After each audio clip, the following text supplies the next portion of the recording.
Hey guys, the Curious Owl here, and today I am doing a review for The Traitor's Crux by Jessica Prather. Now this book was sent to me by Off Tones Publishing, so thank you to Off Tones Publishing for allowing me to have an e-copy of this to review for you. It's really hard to describe the synopsis of the story in a way that makes sense because there's a lot that goes on in this story that I don't really know how to describe, so I'm going to be reading the Goodreads synopsis because I feel that is the best way to describe the novel. In a country ravaged by years of war, plague, and death, witches and wizards are blamed for the state of the world and hunted by the U.S. government. Kennedy Correa was only a young girl when her brother was taken prisoner for having magical powers.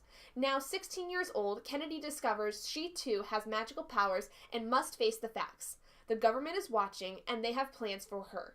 She's given a deadly mission and an impossible ultimatum: the lives of a hidden group of magic refugees or the safe return of her long-lost brother. I really did enjoy this story a lot. I really liked the premise of it for the most part. There were some things that I feel that could have been way done better. The best way that I can describe this novel is that it's kind of a mix of the X-Men series from Marvel combined with Witch and Wizard by James Patterson. The reason I say this is because The Traitor's Crux kind of does a thing that Witch and Wizard does by James Patterson and Gabrielle Charbonnet, where the main character doesn't know they have powers until an event occurs where there is a lot of extreme stress, so they essentially showcase their powers as a result of it without having any prior knowledge before that they had those powers in the first place. And it kind of reminds me of X-Men in the sense that in X-Men, there was the school for all of Xavier's mutants. Basically, they had the school where they were learning how to use their powers, things of that nature. And the camp that the refugees are in is very similar to that. They have essentially their own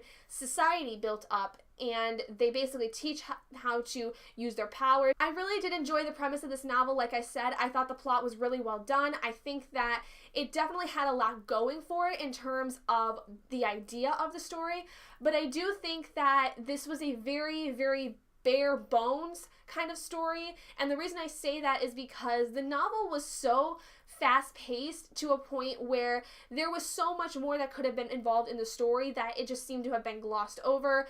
There was a lot of times where there were some really low points where I think things could have been way more fleshed out in terms of character building and character relationships being built and things of that nature. Maybe even some more world building, understanding what kind of a dystopian time we are living in, and none of that was really done. And so I feel that this book had a lot missing from it that I definitely think could have been fleshed out more. I will say I really did enjoy the main character, Kennedy. I really think that she did grow as a character throughout the story, but I really was missing a lot of the character development as there wasn't really much time in her lull periods for her to have a lot of times of contemplation and times where she would be interacting with certain people and there wasn't really much of a rapport going on between her and the characters.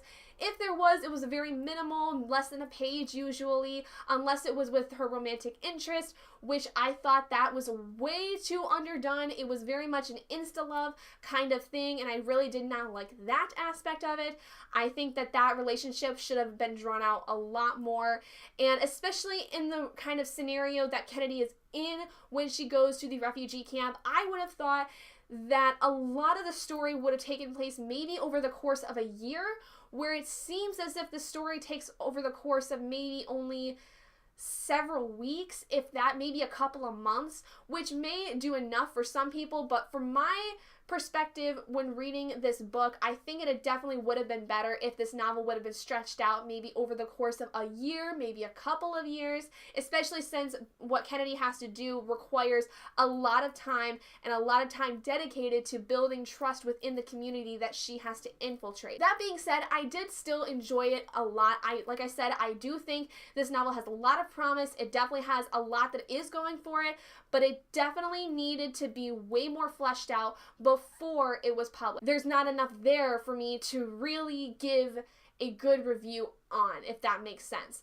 I did end up giving it 3 out of 5 stars. I do think that I would read the next books that come out. This book just came out in November actually, so it's fairly new. I am glad to have been able to read it, but I do think that in the future for Jessica Prather, I want to see more from the characters. I want to see more character development. I want to see more world building. I want to see just more in general, because I feel that this was such a bare bones kind of story and definitely needed some more added to it.